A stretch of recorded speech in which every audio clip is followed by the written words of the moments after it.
Therefore, a view closer to what the ontological assumptions motivating functionalism seems to be is what we might call, so, strong functionalism to strong. In that way that philosophical positions can be too strong. So the best we can do here is, I think, weak functionalism.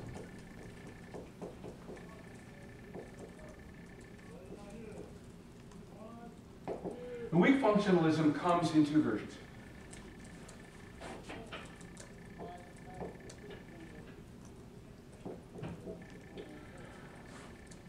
The first version is a simple denial of strong functionalism. The realizers of Q properties not necessarily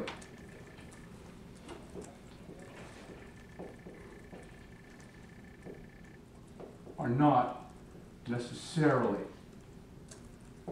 physical properties.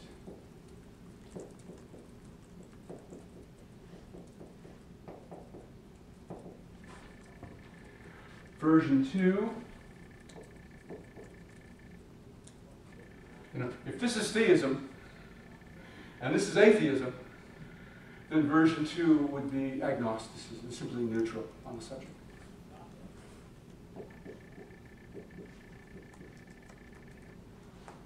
Neutral on whether it is possible that first-order realizers are physical or not.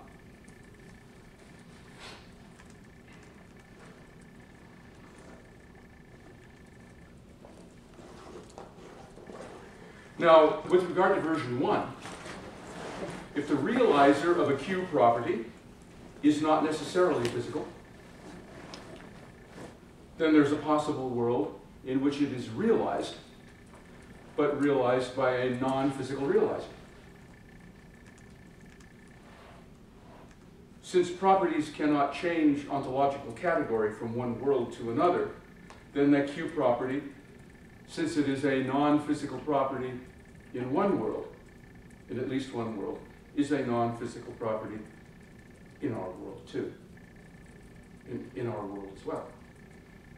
It can't be a physical property in one world and a non-physical property in another. If it's possible for it to have a non-physical realizer, it's not a physical property, which is my argument for thinking that being square is not a physical property. So weak functionalism, version 1, is not a form of physicalism.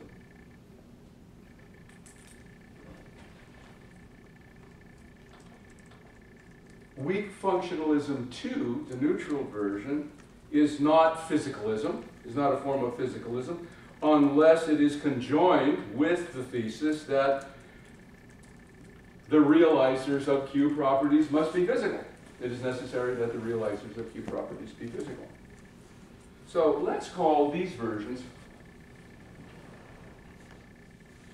both these versions, we'll call them minimal functionalism. Minimal functionalism. And that's our stalking horse. Minimal functionalism is frequently taken to be a form of non-reductive physicalism. Question again is it physicalism at all?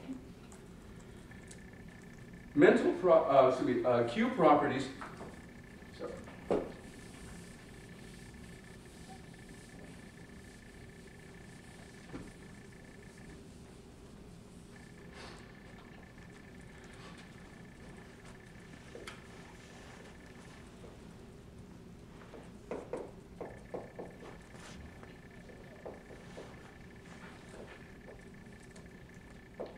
Minimal functionalism,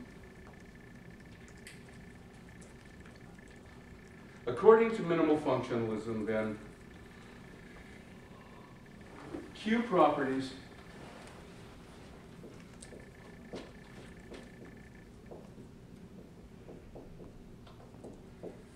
supervene on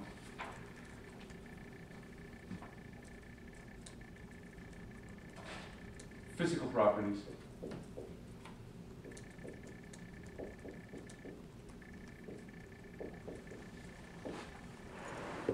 If and only if it is metaphysically necessary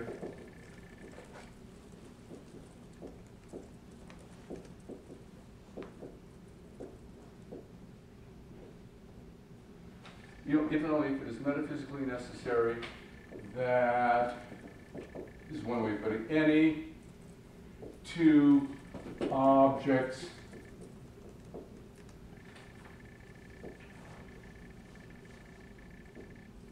alike in their Q properties are alike in their physical properties.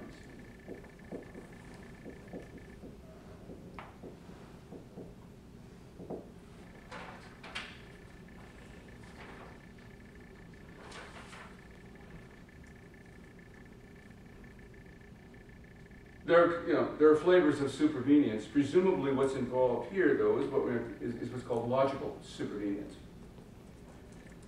Q properties logically supervene on physical properties if they not only supervene on them, but do so as a logical consequence of their definitions. But in definitions here, we would include scientific classifications. So the property of wetness is going to supervene on, as a matter of, water is wet if that supervenes on H2O's being in a certain heat state. Logical supervenience would guarantee that there's an explanation for why the supervenience relation holds. It's a consequence of the definition. But what if supervenience fails? That is, what if that metaphysical necessity claim fails, as it seems to? It's still possible that there may be other instances of logical supervenience. Minimal function would provide second-order definitions of Q properties that yield, as logical consequences, weak supervenience principles. They would be weak because they'd be restricted to the actual world. They couldn't be modalized.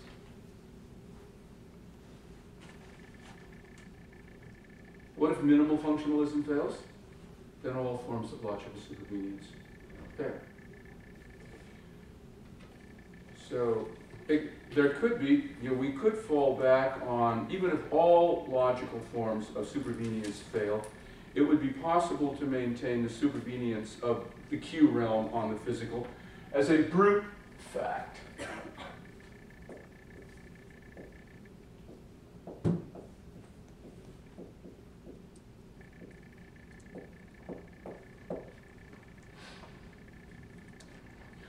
Why do all Q properties supervene on physical properties? They just do. This is the position that's been called Mysterianism. That for some reason or other,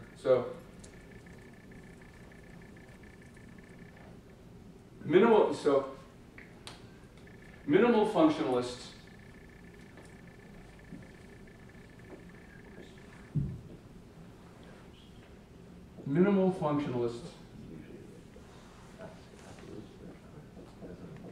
and brute supervenience theorists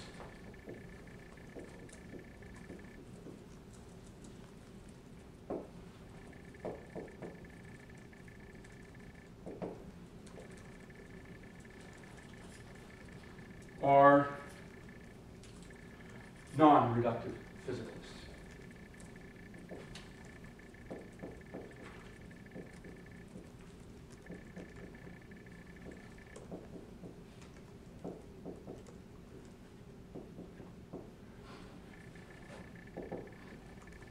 They're non-reductive physicalists.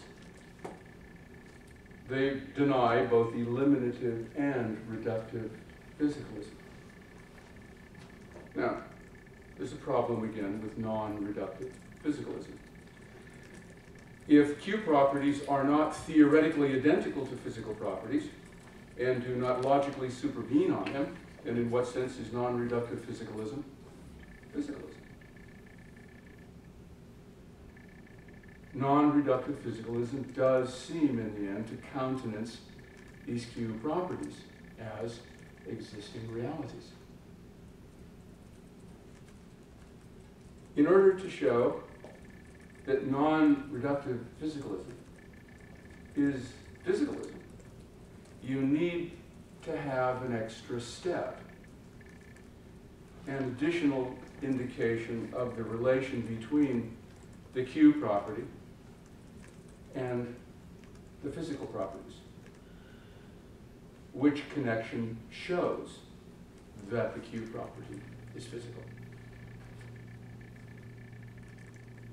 What kind of connection? Well, a supervenience relation, obviously, except here it's going to be a non-logical supervenience relation. What would have to be true of such a non-logical version of supervenience in order for it to make non-reductive physicalism a form of physicalism? Well, the requirements for a supervenience physicalist patch on non-reductive physicalism would be the supervenience relation would have to be strong enough to be physicalist, weak enough to deflect the counterexamples. So a strong relation must apply beyond what is actually true. So, for instance, let's say you have this supervenience relation. In the actual world, all differences in Q properties co-vary with difference in physical properties. Right? In the actual world, all Q properties, say all mental properties, co-vary with physical properties. You cannot be alike or different in your mental states without being alike or different in your physical states.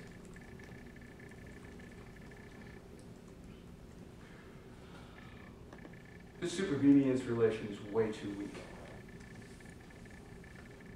In the actual world, maybe the covariance will stop next Tuesday, or in 20,000 years, when our mental capacities are very much greater than they are now. Maybe it already stopped about 30,000 years ago with the coming into existence of certain emergent mental capacities that give us our distinctively human powers.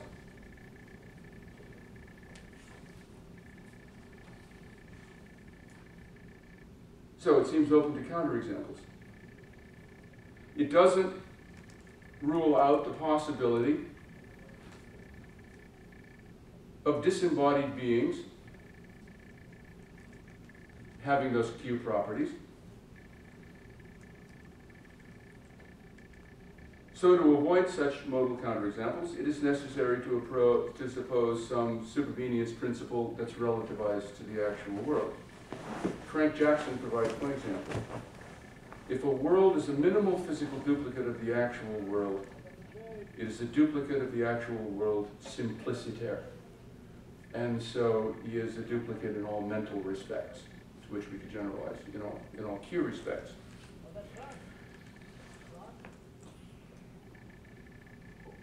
But this kind of supervenience principle is too weak to yield physicalism, since it doesn't rule out possible worlds that are remote from ours, that are not duplicates, that are remote from ours, and therefore not minimal physical duplicates that contain disembodied beings with Q properties, including mental properties. In fact, it doesn't rule out your existing in such a remote world as a disembodied being with mental properties.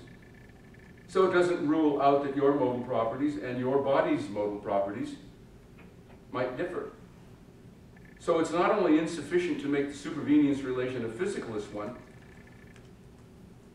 it's consistent with Cartesian substance dualism. If your physicalism is consistent with Cartesian substance dualism, something's gone wrong.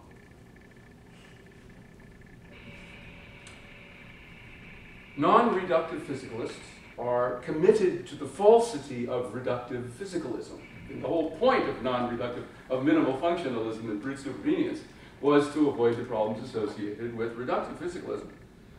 So there must be possible counterexamples to the reductive identities of reductive physicalism. So a non-reductive physicalist then leaves open two possibilities. Either it is possible that possessing Q properties, or possessing physical properties, is not necessary for possessing Q properties. Possessing physical properties is not necessary for possessing, say, mental properties. So you can have disembodied intelligence. Or it is possible that possessing physical properties is not sufficient for possessing Q properties, say, for possessing mental properties. So you would have zombies. So non-reductive physicalism is not a promising move for someone who wants to stay a physicalist.